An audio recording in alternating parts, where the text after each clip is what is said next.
Hey, what is up, guys? Welcome to another episode of the Smart Flip with Chris and Matt. Today, guys, we're going to be talking about, treating your customers the right way and Hey, what is up, guys? Welcome to another episode. How you can do that. And so we'll, be going through a little bit of that today. And yeah, so let's rock it. Let's rock it. All right. So do you want to go first? Or do you want me to go first, dude? Um, you can go first, man. Lead us off.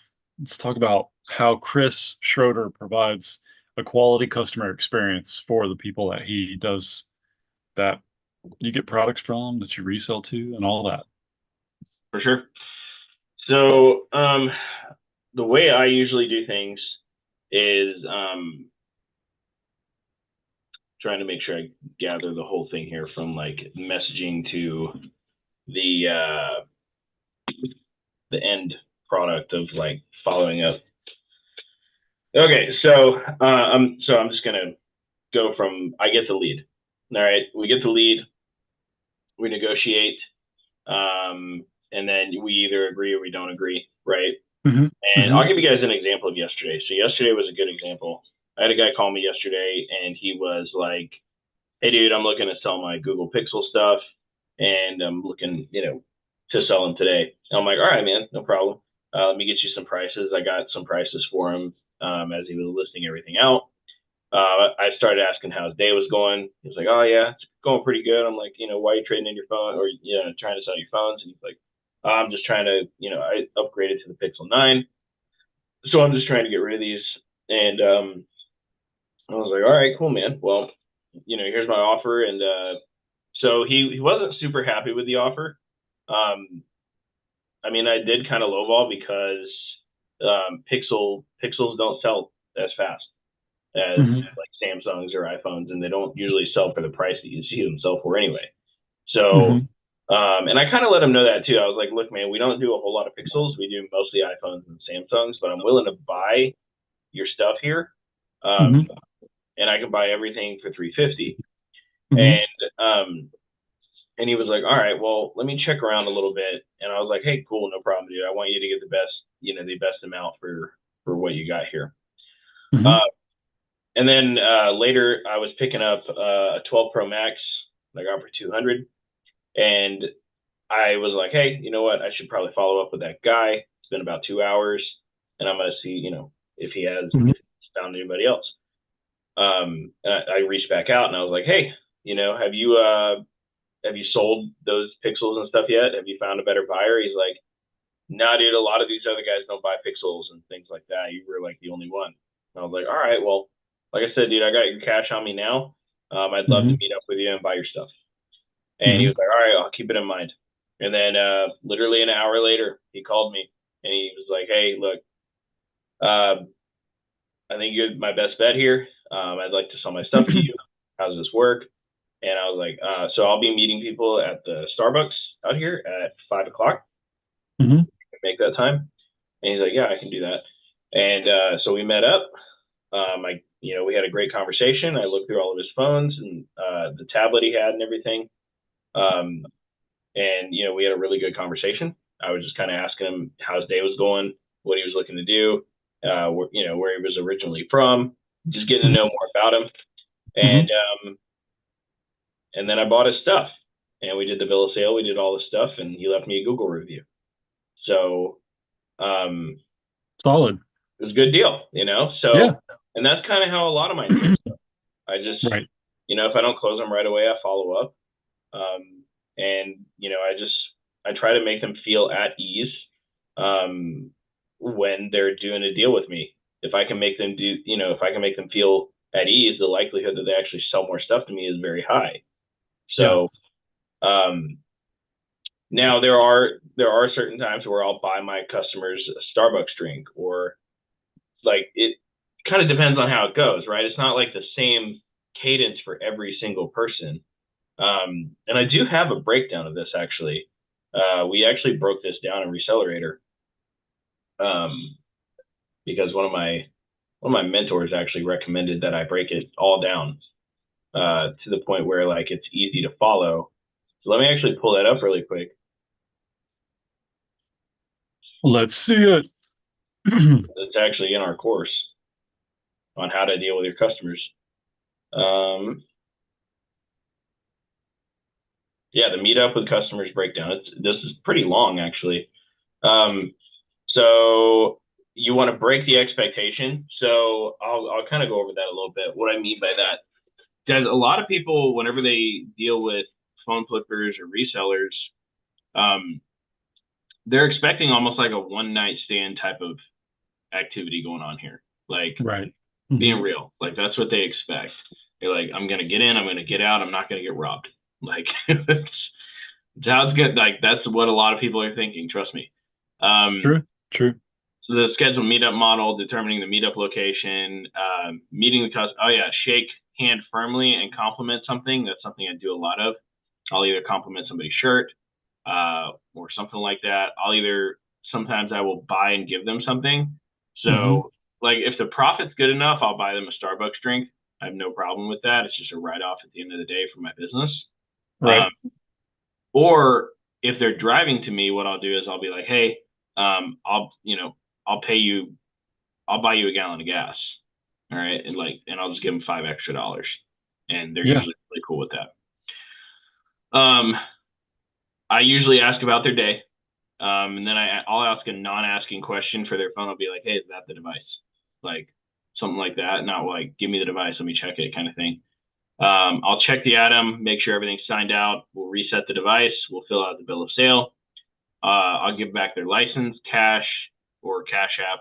I'll give them 3 business cards and then have them recount it. And then I will take a selfie with them if they're okay with that. And that's how I do it. Yep. So I know there's probably a lot more steps in there than most of you guys do, but I guarantee you, like if you start actually doing that stuff, Yeah. like people will come back more and more. Um, like like all of this was built over time. Um, like none of this was built, right away. So Hmm. that's the game, right? Like you have to build stuff and you have to like build your own processes. One thing I've learned is like if I build a process um, myself, I'm more likely to stick to it. Yeah. Figure out your process. Yeah. Yeah. Truly. I think it's great that you share that experience up front, Chris.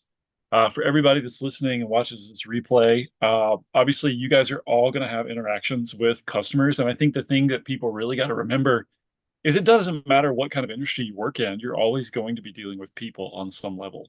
And so if you don't like working with people, you're really missing out on a core part of probably what's going to make you a great business owner or a great employee or kind of just a generally like decent human.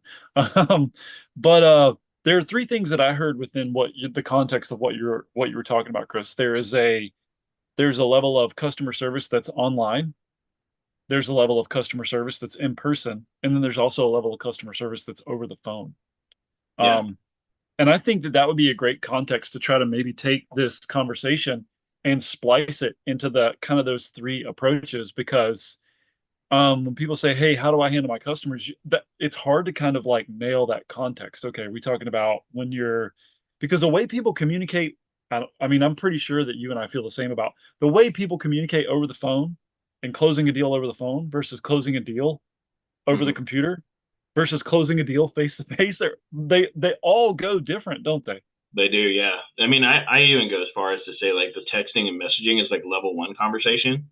Yeah, Phone call is level 2 conversation. Level 3 is in person, right?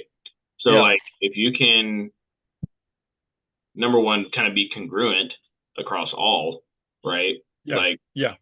so one thing I highly recommend, and it's kind of interesting because I only used to do messaging, is I'm actually pivoting a lot more towards phone calls Hmm. because I've noticed like I actually started timing myself on this. Like the time it would take me to message somebody back and forth. Like Hmm. let's say example, it took me 30 minutes, right? Yeah, yeah, I could close the deal that way. It may have taken me 5 minutes on the phone, bro, so true. you know? Like it's kind of like Yeah, an example. So if I was to walk to Starbucks right now, it would take me about 30 minutes. But if I was to drive, it would take me two. Kind of Uh-huh. the same context in a way, right? Yeah. The Yeah. vehicle that you're using is faster. The phone call is faster. So I've Hmm. actually, it's funny because Dave used to teach this, and it's funny how it comes full circle now that I'm the teacher. It's very interesting. Hmm. Now I'm recommending phone calls again because I'm closing deals faster. Like I can close Yeah. more deals faster than somebody Yeah. who's just messaging and texting people, Hmm. right? Like even Aaron takes phone calls now. Like, and he never Good. did that. Like, so I mean, the biggest part of it was like with Google ads. Like a good amount Hmm. of those people do call, Yeah. and like some people, what they'll do is they'll stop the phone call and text them, guys. They were reaching out to you in their most comfortable way, and you just said no. you know, um, I and I've think. made that mistake in the past. Like Hmm. hey man, I only text. Right now, if you're working or whatever, you let them know that. Like, be like, hey, I'm at my regular job. I can text Yeah. or I can call you here in a little bit. But like, I'm. you Hmm. want to talk to the client or the customer in their most comfortable way of like speaking with you. Right. I think so. I think that that's a really good point. Guys, as you're listening to this, as you're watching this, I would encourage you to really take strong mental note, excuse me, or a literal note of this. Like, if someone comes at you and try to match the way people are communicating to you and also try to match the method in which they are communicating to you. Put yourself in my shoes. If you called me and I sent you back a text, or better yet, let's take it a step further. If you called me and I sent you an email, you're going to think, what what the frick is this guy doing? Right? It doesn't make sense, right? So like find where people are and mirror like not just the method in which they communicate to you, but also like the way in which they communicate to you. Like for example, like Chris, if someone were to text you and they're like, yeah, Aaron talks about this a ton because he's the negotiation guy, right? But like if people text you like, let's say they use like zero punctuation and it's kind of sloppy, and that's the people that I really don't like messaging. It's crazy, but you try to match that a little bit so that you Yeah, can sort of like mimic that voice, so that it's almost what you're trying to create is like a me too moment. Like, oh, we are the same. I get you. Like this isn't going to be weird. You know what I mean? Like you're yeah, trying to make them feel comfortable. yeah. If they send a short text, you send a short text back. Uh-huh. You know, if they're like iPhone 12, I send back, um, we buy them for 80 bucks. Any issues? Question mark. No, like if they just like so okay, this happens often on Facebook. So iPhone 12, how much? Like people will do that, right? Right. And then Yep. I'll just hit them back with, "Hey man, we've been buying those for 100 bucks recently." That's it. That's all I'll say. And Right. then and then it's actually like, and that's not even really a good example, but that's just what I say. That's my script. Right. Um, But but it's like like two lines, right? Hey man, one line. We've been buying those for blah.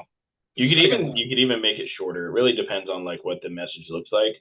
You could be like, "Been buying those for $100 lately," something like that. Or Yeah. you've been buying those for $100. You can do it that way. Like it really But depends. it's Yeah, really it's brief, it's it's short. short. Yeah. Yeah, and then at that point, it's like because what a lot of resellers will do is be like, "All right, any issues with it? Any cracks? Any damage? Any blah blah blah blah blah blah blah." Like you just started Exhausting. talking to them, right? Like Exhausting. they don't. They just want an offer. They're Right. probably not going to be okay with the $100 offer, right? Yeah. And that's okay. Just so Yeah. you guys are aware, we're just messaging people. Like that's okay if they're not okay with it. You can make up for that. Because then you can move to any issues with it. What company Yeah. is it with? All of these things. You can use the bullet negotiation method that I teach on YouTube. Like Uh-huh. there's a lot of things you can do. Um, I think a lot of people think that a lot of like communication is set in stone, Hmm. but I mean that's simply not true. Like if Hmm. you can be very versatile in your communication, Hmm. like it makes you very valuable. Like makes you an asset to other people. Oh, Um, huge. It's such a lost art. Communicating well is like, I mean, I'd say, would you say that it's most difficult if we're talking like level one communication? Let's stick with online right now because that's how most of these conversations begin. Wouldn't you say that that is the most ambiguous and difficult to kind of feel out? oh yeah, yeah. You can't tell. You like there's no emotion. You can't Nope. tell like when somebody's upset. You can't tell anything. Right. So Or if someone's a um, jerk or kind. yeah, exactly. But I mean, like I said earlier, I'm moving back, and dude, it could just because I'm getting older. I don't know.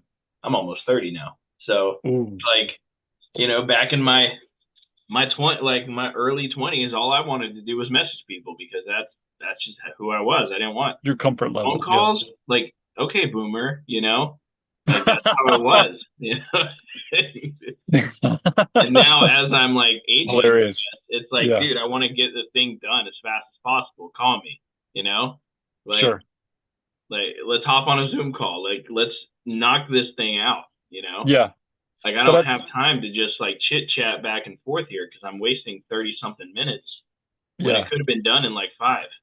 it's interesting because it's evidence that your values and priorities have changed from your 20s till now, you know? That's a good point. Like Means I'm you're, valuing my time more. Yeah. yeah. I mean, you also have different responsibilities and guys, pay attention. Like when you're like 20 and just kicking it around, you're not responsible for anything or anyone else but yourself. You got time to burn. When you got kids, when you got marriage, when you got a house, when you got like a business that, is it's got multiple moving parts, like that all hits different. So like I think it's important to like for people to see that though and look and go, okay, how do you value your time? How do I value my time? I don't do reach outs and pickups every day. I don't have the capacity to do that every day. I can't just like sprint off and pick up 5 deals a day. That's not happening, right? Like I have to concentrate my focus as well, even though, Chris runs ads. I do most of my business through reach out. It's a personal preference, even though both these methods work and we both teach these, and obviously you guys can learn these. Yeah. Um, At the end of the but day, it's how like many conversations can you start? for I mean, sure. that's what determines your success. I was talking to somebody yesterday, and they were like, and a lot of you guys ask these questions too on YouTube. You guys will be like, "What do I need to do to make $10,000 a month?" Dude, Rob a bank? you No, need to I'm like kidding. you can do that in a lot of ways, but like in this business, you need to have a lot of conversations. That's Word. so. Yeah. I like to boil everything back down to how many people are you talking to per day, Yeah. right? Like if Yeah. you're talking to a lot of people every single day, you're gonna Yeah. win. Like that's just the game. So like, and the cool thing about this business is everybody you come into contact with has a phone. So it's Hmm. like, Pretty much. you see what I mean? Like, Yep. it's how many numbers can you rack up in a day? You know, Hmm. like how many conversations can you have? Like, and I had a guy yesterday who was asking. He was like, "What is the exact blueprint to making 10 grand a month in profit part time?" And I'm like, Part time. dude, I don't know. Like, I don't know your level of effort.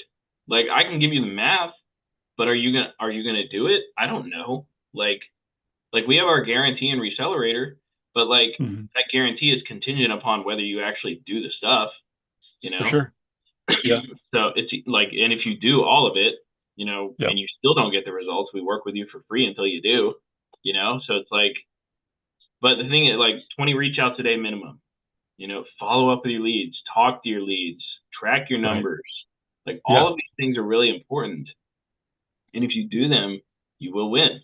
Like, Hormozy talks about it a lot. He's like, everything is an inputs and outputs equation. And Andy Hmm. Frisella says this too. It's like, if you put in more, you get out more. Like that's just how. Right. Yeah. So let me parallel this with a 9 to 5 real quick. If you put more work into your job, you get paid more. Matt, Yeah. I mean, if if you you're put if in the you're hours, if you're salaried, no. If you are an hourly employee, yes. yeah. However, in business like this one, if you put in more effort, so I'm gonna segue this a little bit. So there's a difference between like the hourly effort and then the volume effort, right? Mm-hmm. Mm-hmm. So if you put more volume of work into your work, you still got to go home at 5 most of the time, right? Yep. You're capped essentially. Mm-hmm. In a business like this, if you put more volume in throughout the day, you make more money just by default because it's a volume game. Yep. And if you just rack up more volume, you make more money. So Yep. that's kind of the game. Like if There it you can is. just do more than everybody else, you win. So Mm-hmm. yeah. Yeah. So I want to kind of swing this back to the focal point because that's I think that's a really good like takeaway from our conversation. So guys, like in your customer service, like you got all right, online. You kind of like sometimes it might be helpful to use like emojis if that person's using emojis to try to like I don't know, bring some empathy, like some sort of emotion to the table to help people like realize like if I'm going to meet up with somebody at a location, I'll be like, hey, that works for me. And I'll hit them with a thumbs up, maybe. Right. Or I'll like Facebook click with the thumbs up, and like stuff like that. Um, I kind of want to like here's something that I think is like really interesting. And like in the conversation, the story you told of meeting up with the guy, right? So you're online, you're on the phone, and then you also meet him face to face. And then each one of those, I'm going to use a word that's really important in customer service, guys, rapport. Okay. The ability to build a harmonious bridge between you and other people, building rapport. Okay. Um, rapport is huge because you got rapport online, you got rapport over the phone, you got rapport in person, and you kind of need to like keep that narrative, keep that going, like regardless of whether you're talking to somebody face to face or if you're talking. So I had a guy, a newer student in my program who's doing great. He's done about 4 grand in the last 3.5 weeks, which is like incredible for just reselling consoles. Um, but we were talking, he's like, yeah, I don't feel like I'm as confident or effective negotiating in person because he's like, how do I get more inventory? I was like, well, you got to go to pawn shops. You got to go to like repair shops. You got to, essentially knock on more doors because guys, Facebook Marketplace is just one door. OfferUp is just one door. Craigslist, that's just one door. Like those are just a few avenues that you could go down to get more product, right? Back to what Chris was saying. And so he's like, yeah, I'm more comfortable talking to people online right now. Like his skill set to negotiate with people in person versus like, via text, completely different. Completely. He hasn't built that skill yet. And so his business is limited. And I think that's important because that's why you say, or we say in Recelerator, hey, negotiation is one of those avenues that can literally like, it's a step that you build your business on because it can open a door for income or it can close it. Yeah, Like, no, that's real. Like I mean, a lot of people think they're good at negotiating. mm, A lot of people will say, "Yeah, I can sell water to a fish. I can sell ice to an Eskimo," and I'm like, okay. Kind of the fact that you're like bragging about it right now tells me that you probably can't.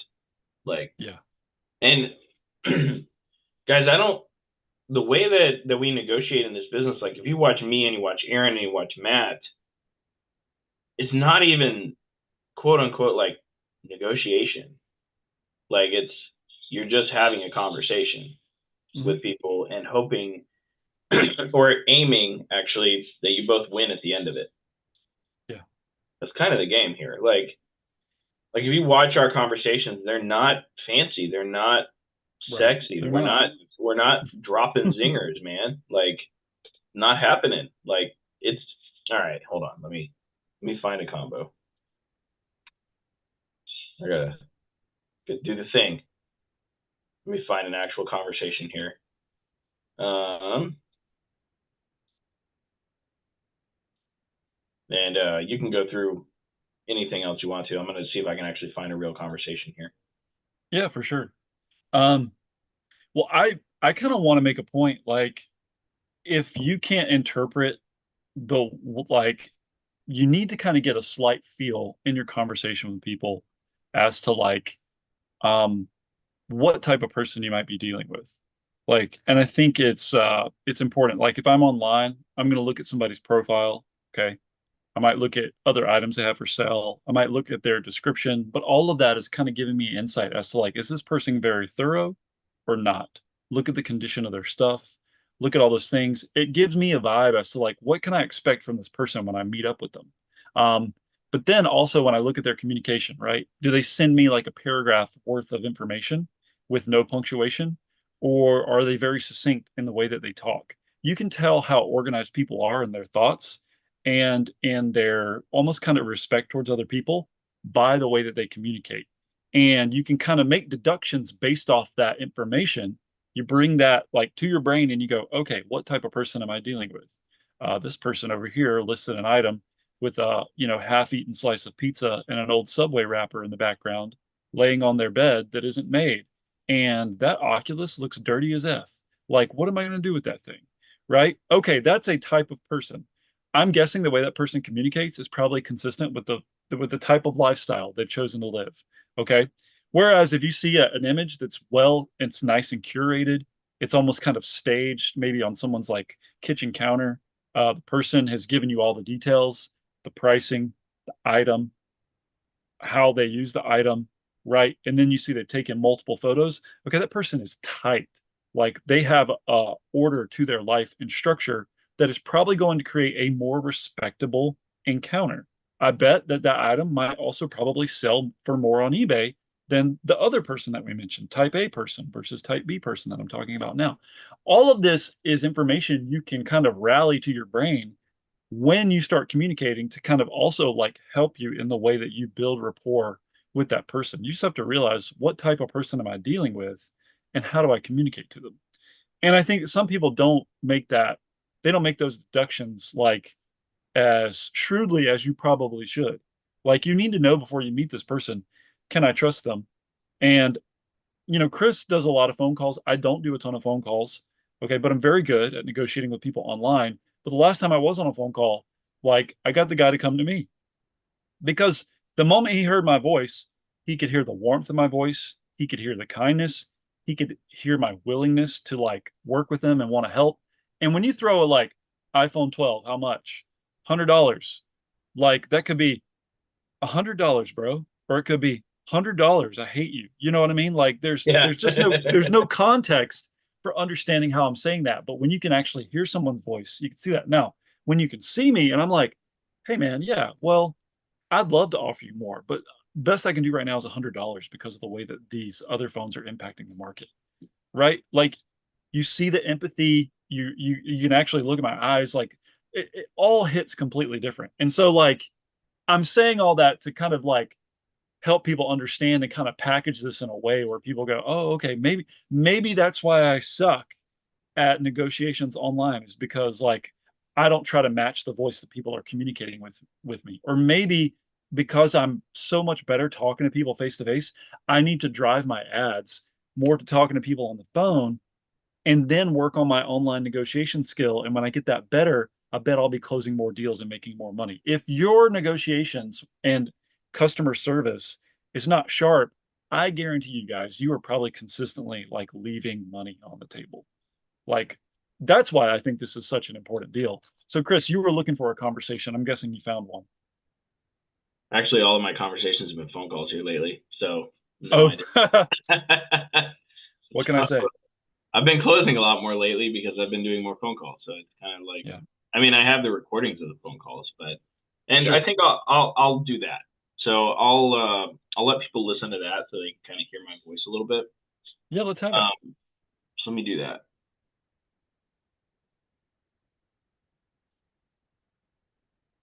I think this is yeah, this is a good one. All right, let me get this good for sharing computer sound.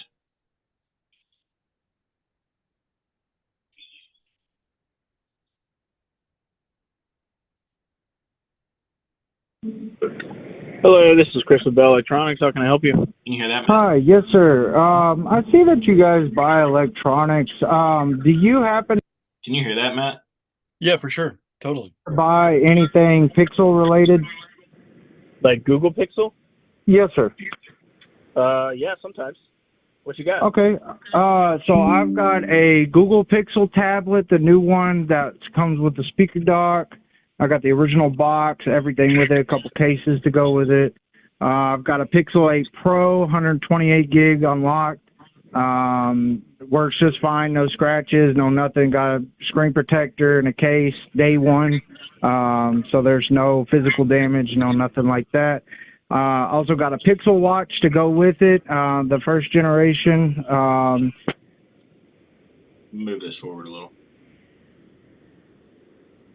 That's about a, what, 5-6 minute conversation? Like 8 minutes. Oh, okay. Hey. See.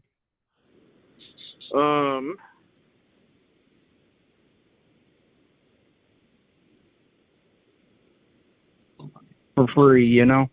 I gotcha. Yeah, I think the best I'd be willing to go up to is about 350. Just because 350? Just because I don't mess a whole lot with the Pixel stuff. Right. The reason I don't is because it doesn't sell as fast as the Gotcha. Samsungs and the iPhones. I usually end up sitting on them for a little while. Gotcha. That's one of the biggest and like usually the prices that I see, it actually never sells for that. Yeah. Kinda like, no, I get it. For sure.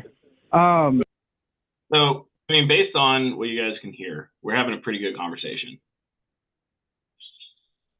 Would you agree, Matt? Yeah. I mean, it sounds cordial. It sounds amicable. Like you guys are, there's a respect there. It looks like he's just a guy, trying to gets a few bucks for like what he's got. And, you're just another guy trying to make him a fair offer. Yep. That's how it goes. It's right? really that simple. Yeah. I mean, and, at some point he's got to understand that you've got a bottom line that allows you to only go so high, and he needs cash. And both of you are like solving problems for each other. Like you need inventory and he needs cash in hand. And the negotiation is like, okay, like what's the price point that's going to allow both those problems to get solved? That's all a negotiation is, guys. Like, don't overcomplicate it. Like, and please stop being that guy who's like badgering people, with 1,000 messages or questions whenever. Like, be succinct and use the conversation to, if you need to get more information on the table, like establish that piece by piece as you build rapport with the person. An example being like, if I came up to you and I was like, hey man, what's your name? Where are you from? Who do you work for? How much money do you make? Like I'm exhausted already. You already feel overwhelmed. Like, so I think one thing that a lot of resellers might be lacking in is like a healthy self-awareness of how they are being perceived by other people whenever they are getting into these conversations or trying to build, rapport and a good customer experience with people through negotiation. It's like, okay, like put yourself in the customer's shoes. What seems pushy and overwhelming to you? Okay, don't go, whatever that is, don't do that to other people. Yep. Pretty simple. Pretty simple. Yep. It's just you have to build skill. So my question is, Chris, if we could fast forward to like the in-person, I'd like to discuss two quick things about the in-person aspect of this. And I don't know, maybe we'll be done after this or whatever, but like, all right, so two types of in-person encounters. One would be just kind of like the general meetup where you just, hey, let's meet at a gas station. But you almost have more of like a proper sit-down meetup. You have like scheduled meetups where people generally meet you at like a local Starbucks. And so I would just like for you to kind of talk about like what's the customer experience you're wanting to craft for people as they walk away from this. And let me kind of reframe this just slightly. I'm gonna before I like reframe this for Chris, I want to make an important statement to everybody, and Chris knows this is important, and you guys have probably heard this before. People might forget what you say, they may even forget what you do. They don't forget the way that you make them feel. yeah. And I sense that there's a specific way that you're trying to make people feel, because you're not just trying to create like a one-time customer, right? Like a one and done, one night stand sort of resale experience with people. So like, how is that sort of feeding into the way that you treat people and approach the customer experience? Because you're trying to create repeat customers, right? Yeah.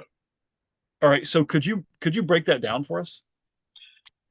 Yeah. So, I mean, one of my goals is you want you aim to make $500 to $1,000 in profit from every customer per year. Like if you go with that type of mindset in mind, the likelihood that you actually achieve it is, I mean, even if you only get like, 10 out of 100 to do that, or even 5 out of 100 to do that, that's still really awesome. Like a lot of people aim to, like, it's very counterintuitive to like the industry, I guess, what I do compared to like what other people do, because I agree. people are just like they're in and out, give them their cash, see ya later, bye. I'm gonna go profit now. Right. It's But very like, transactional. That's oh very yeah, super transactional. transactional. Yeah. But what I'm trying to do is like, asking about how their day is going, having an actual sit down meetup, like, things like that. As I'm trying to actually get to know the person. Maybe I can write some notes and resell deck about them for the next time. So relational versus Yeah, transactional. exactly. So because they're going to be coming across electronics at all times, like in the future, right? So like if I can buy their devices every 6 months, wouldn't I want to do that? Heck yeah. Yeah. So and what's better, like getting one deal or turning one deal into like 5 to 8 to 10 deals? Or yeah, exactly. Because if you make them feel good, they're going to tell other people about you. Like if example, so if they walk away from the deal, they're like, oh, that dude was pretty cool. Next time I plan on selling something, I'm going to reach out to him first. That is what I want to go through their head, right? Right. And then like I also want them to think like, if anybody else, like a family member or a friend, brings up, yeah, I need to sell my phone. Oh, hey, I know a guy. I want them to be that person that refers that other person, right? So it's like every person I meet up with, you can always find a commonality. We're all humans, Dude, grocery prices are high right now. Like you can literally anything, right? Like yeah. So it's hot in South Texas. Yeah, it's hot, are you trying to stay cool today, like yeah. But it is hot in South Texas. Yeah, it's baking down here. So that's kind of my approach to everything is like how can I get them to, want to see me again, and work with me again and sell something to me again. And one of the ways that I do that is, number one, I always like to ask like where they found me. Most of the time I already know because I track that stuff. But I'll ask them like, hey, how did you find me? And they'll be like, oh, I found you on Google. I'm like, oh, okay, cool.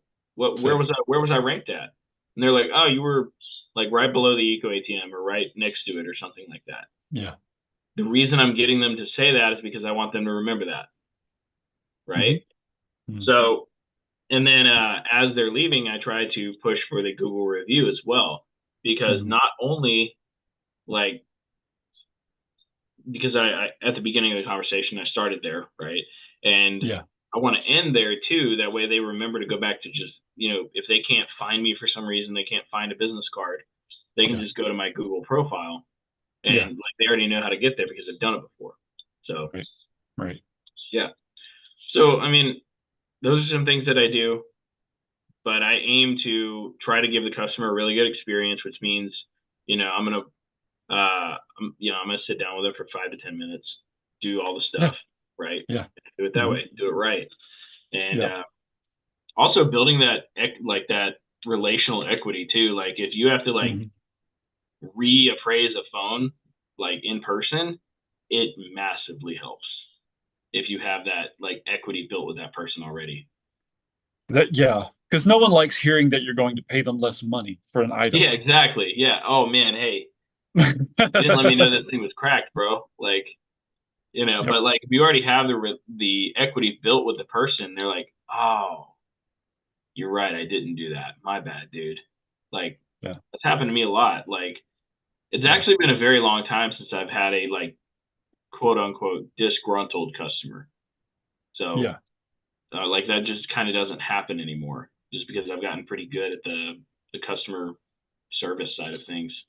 Yeah. I think it's interesting too that you can throw a lower offer at somebody, but if you've made them feel comfortable, And if you've established even just a small amount of trust between you two in a short amount of time, people tend to accept that a little more graciously than if like they think you're a jerk face. It's like, Yep. like, and I think that's how sometimes negotiations can turn into like an all-out war of haggling over price or Yeah. whatever. Or you know what? Like, hey, like I'd love to. I mean, even online when I'm negotiating with people, it's like, hey, I would love to offer you more, but this is the limit of my budget right here. And so the best I could pay you, and I hit them with a, it's a hard close or it's a hard offer. It's like the best I could do would be such and such amount cash today. That work for you? Right? Or just send them that phrase and don't say anything. Like the last girl I negotiated with, I picked up a valve index this past week. It's the fourth one I bought in 2 weeks' time. That's pretty good. Um, it's like, oh, okay, works for me. She didn't push back, nothing. Met in person, didn't have two controllers, it had three. That's great. Right. Nice. So guys, like, but I want to reiterate, like, don't overcomplicate this. Like, keep things as simple as you can and treat people well. And your negotiations should be surprisingly good if you're, you know, trying to be relational rather than transactional, right? If you're just a get in, get out, like let me make the deal, and like you're not even like you're not effectively listening. Like I would probably say like another really important thing here, apart from like matching tone or like the voice that somebody's kind of communicating with you with, is being a very active listener. Like listen kind of in between the lines. Like I don't know if you heard the conversation where Chris was talking that he played earlier, or whether you were listening to that portion of the podcast. But you guys notice how there were questions that guy answered that Chris doesn't have to ask him because the guy already told him details about the phone. Imagine being the reseller that's not listening to those extra details, and then you come back and ask the question, "Oh wait, how many gigs is?" The dude just told you. You could Hmm. lose a sale Yeah. right there just because you don't have active listening skills. Is that a fair point? Yeah. Yeah. Like if they already told you and you're over here asking it again, they're gonna think you're kind of stupid, you know? Like, I would, right? For Be sure. like, Yeah. did you not hear like I even do that with some conversations I have with people. Like, so if somebody reaches out to me, let's say for a resource to help them grow their business, but I've already sent them the resource and they're like, oh, can you just send it again? I'm like, bro, scroll up. Like, Right. no, I'm not, no, like, I'm not going to waste my time and go find Right. it for you when I've already sent it to you. Like, It's video 5. It's video 5, Magoo. Go look at it. Go watch video 5. You know what I mean? Like, I feel that pain, Chris, sometimes. Like, hey, we already told you. well, it goes back to the same thing, right? Like, Yeah. people need to be reminded more than they need to be taught. So I get it, but also like the level of resources that we have nowadays, and like if you buy a course from me, the answer is probably in there. Just saying. Yeah. Yeah. I give away, like, honestly, the answer is probably on YouTube. Yeah. And like there's a lot of you guys, and I'm going to be very blunt here. Like there's a lot of you Always make guys me that'll look. message me and be like, hey Chris, can you send me a video on Facebook ads? Bro, go and search my channel. Like, no. That's Like, all it is. you're over here like asking me to take time away from my stuff, my business, to help you maybe get yours off the ground. Like, no, like I'm not going to do that. Yeah. I think that the thing behind the thing is like it makes you, if when you ask questions that people have already answered, or when you like ask people to do stuff that's already been done, low key, it makes people feel disrespected. It makes them feel like you don't care. And when you don't care, it makes people feel like they don't matter. Um, that's what I think. It's like, why would I go around and do more work when I've already done the work and you're just not taking forth the effort to find the resource that I've already provided? Like, how hard is it? Like, it's not difficult. And so again, people don't forget how you make them feel. And that like translates not just across the customer experience, but pretty much across everything. Like if I sit down, let's say for a second, guys, like Chris and Taylor have an argument, or me and my wife Casey have an argument, right? Like if I'm not actively listening to my spouse, if my wife does not feel seen and heard, like there's probably going to continue to be some form of conflict and tension between us until that is resolved. Maybe I'm not being a good active listener as a husband, right? Or maybe I didn't notice that she did already do the dishes, right? Before I was like, why are all these dishes here? You know what I'm saying? Like, there are little things there that make a big difference about building relational equity with people. And if you can practice that in other relationships, you're going to be even better at it with your customers. What are your thoughts about that, Chris? I mean, yeah. I mean, I go back to How to Win Friends and Influence People as Yeah, the it's a like good one. cornerstone book where I learned a lot of the stuff that I know. Hmm. And the cool thing about it is like I used that book whenever I worked at the restaurant. And what was cool about that is I was in contact with customers all the time, and so I was able to use it a lot. So, like, Hmm. look, I mean, I recommend that book. That book is a really good book. It'll help you in many ways, and read it. It's an older book, but I mean, the Yeah. wisdom in it is very strong. I try to read it once a year. We've already read it this year. Me and my wife did, and Cool. That's cool. so it's you know you know I mean that's just kind of the game. Like you, everything's a muscle, right? Like Hmm. Hmm. um, it's like if you're trying to build your biceps, right? You got to focus on your biceps, right? Hmm. If you're trying to build your skills in customer service, you got to focus on customer service. So like what's cool about that though is like once you get strong and like once you start building all these muscle groups, those Hmm. muscle groups help you build other muscle groups faster, Hmm. which is pretty cool. Yeah. So I mean the same thing works like with your brain. If you get really good at one portion of it, you can almost like translate that to another portion, right? Yeah. I call that skill stacking. So Yeah. basically using skills to build up skills and like at the end of the day, you use your mouth for pretty much everything. So Yeah. you might as well get good at using it. Yeah. It just if you focus on drama and stuff like that and just talking shit, like you're gonna be pretty good at it. Like but like if you were to focus on just using it to build up others and conversations and talk to your customers in a good way, you're gonna get good at it. Like I mean, Yeah. everything is a muscle. So I if you focus on it, you'll just get better. Like a I lot of people agree. think that, oh, you're so talented. No, dude, I've just been working a lot more than you. Like that's all it is, man. Like Truly. Yeah. I'm not talented with dealing with people. I've just done it more than you have. Hmm. Everything is volume in the end of like just repetition. If you do more of it, you get better at it. That's just kind of how it works. So Um, I totally agree. I like it. Uh, so I think maybe there's one like final piece here in this conversation that I think would be helpful, and I think that might be the customer experience side of like packaging and sending stuff to customers once they buy it on eBay. yeah, Um, and so when something sells and like you like say like I don't know, send out a phone, send out a console or whatever.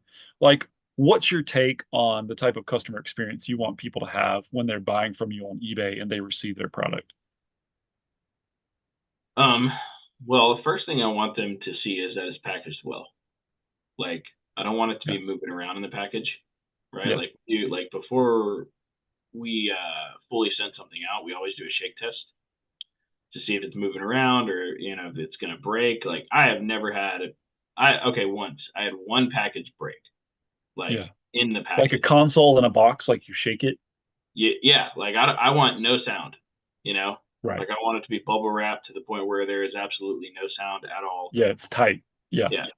Um, and then that's honestly, man, my depending on what it is, Hmm.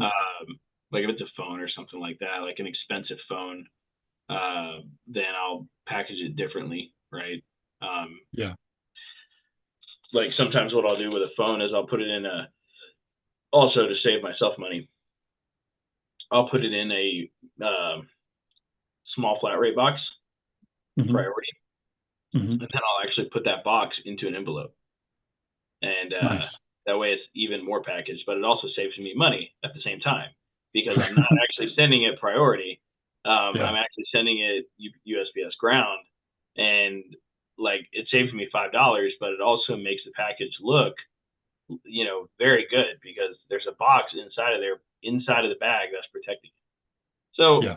I mean, the goal with the customer experience on the eBay side is like, um, honestly, just make sure it's packed well, like, Yeah. and make sure the photos clearly describe everything.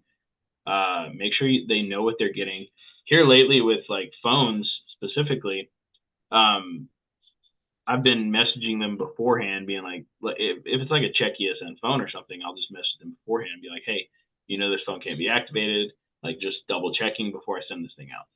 And people have appreciated that, Right. because sometimes they don't read. And That is how did I true. learn that? Because of feedback, because people don't read. So here Hmm. lately, I've just been like, hey, this thing can't be like activated. It's a parts phone only. Like you probably won't be able to use it. And I've had them cancel orders because of that, and stuff like that. If, and saves myself time by them Yeah. doing that too. It saves them time too. But So you're setting expectations and helping other people manage their expectations, because on the other side of that, if you don't, what? You're going to get a return, yep, you're going to have a refund, yep, right? And I don't, guys, it's like we could talk about the customer service side of that too. Like if you're reselling, you're going to have returns. Just yes. I mean that's gonna happen. Like somebody's not going to like their product at some point. Somebody might get buyer's remorse, or somebody might have their package damaged. It's going to happen, right? But like I like what you were saying, Chris. Like you want. I think the way that you package something says a lot about the type of reseller that you are. Like, yep. I've seen some nightmare stuff on some Facebook reseller groups where like people are like, "Hey, I got this item." Like I saw a few where people received small electronics packaged in a cereal box. Oh my gosh. And it was just in the box. It was like in a bubble wrap envelope, but down in a box, right? Or people use a bunch of free like postal service like bubble mailers, and they stuffed them in the box and then put the item in the middle of the bubble mailers, and that was how they shipped it. Like they literally slapped the label on a Cheerios box Dude, and that's shipped crazy. that. All right, envision for a moment, guys. You're waiting for your product. 5 days later, it's finally here. You go to the mailbox, and lo and behold, your item has come, and it's in a Cheerios box. Yeah, that's a And you problem. open it up. I'm just trying to envision what this is communicating about me if I'm the Yeah. person that sends this item out. Like, perception is reality, folks. If you do that, people are going to think you are cheap, so cheap. Like, No, I mean that's real. Like they will absolutely think that too. yeah, So and they probably won't buy from you again. Let's be real. yeah. Well, I think Um, that probably about sums it up for this one. yeah, I think so. So guys, hey, strive to be relational rather than transactional. Understand there are three parts to this game. There's how you communicate online, there's how you communicate over the phone, there's how you communicate in person, and there's also the customer experience you leave people that buy from you on eBay. Okay?